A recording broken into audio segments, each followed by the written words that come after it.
സ്വർഗീയ സൈന്യത്തിന്റെ ഒരു വ്യൂഹം ആ ഗുരുവിനോട് കൂടെ പ്രത്യക്ഷപ്പെട്ട് പറഞ്ഞു,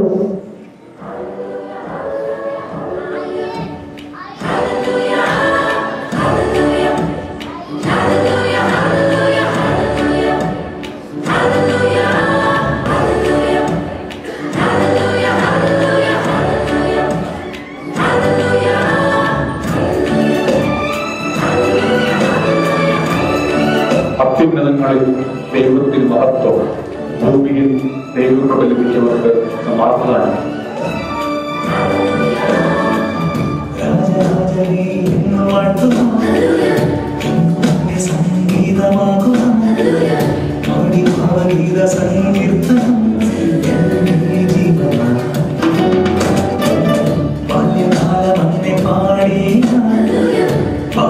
യേശു പോലെയാകുക, യൗവനത്തിൽ എന്നെ കാത്തിടുവാൻ എന്റെ യേശുനാഥ.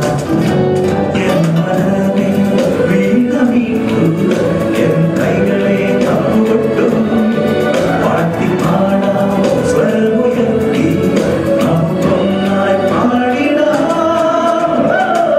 രാജരാജനേ എന്ന് വാഴ്ത്തുവാൻ എന്നും എന്റെ സംഗീതമാകുവാൻ പാടി ഭാവഗീത സംഗീതം എന്റെ ജീവനാഥ.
എന്നും എന്റെ സംഗീതമാകുവാൻ പാടി ഭാവഗീത സംഗീതം എന്റെ ജീവനാഥ.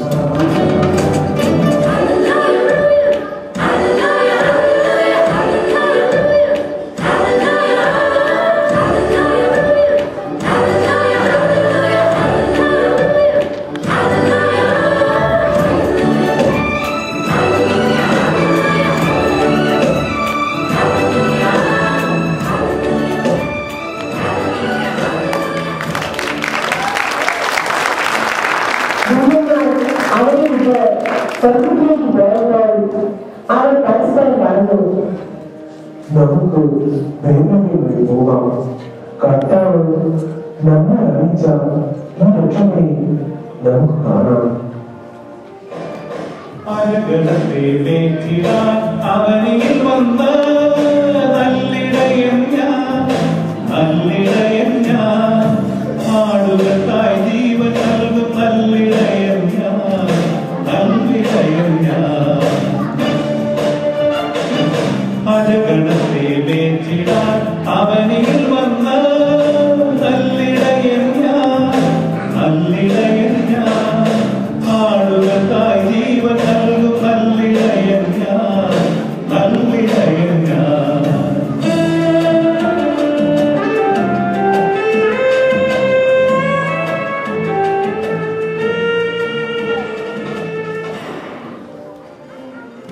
അവർ അതിവേഗം പോയി മറിയത്തെയും ജോസഫിനെയും പുൽത്തൊട്ടിയിൽ കിടക്കുന്ന ശിശുവിനെയും കണ്ടു. ശിശുവിനെ കുറിച്ച് തങ്ങളും പറയപ്പെട്ട കാര്യങ്ങൾ മറ്റുള്ളവരെ അവർ അറിയിച്ചു. അത് കേട്ടവരെല്ലാം ഇവയെല്ലാം തങ്ങളോട് പറഞ്ഞ കാര്യങ്ങളെ കുറിച്ച് അത്ഭുതപ്പെട്ടു.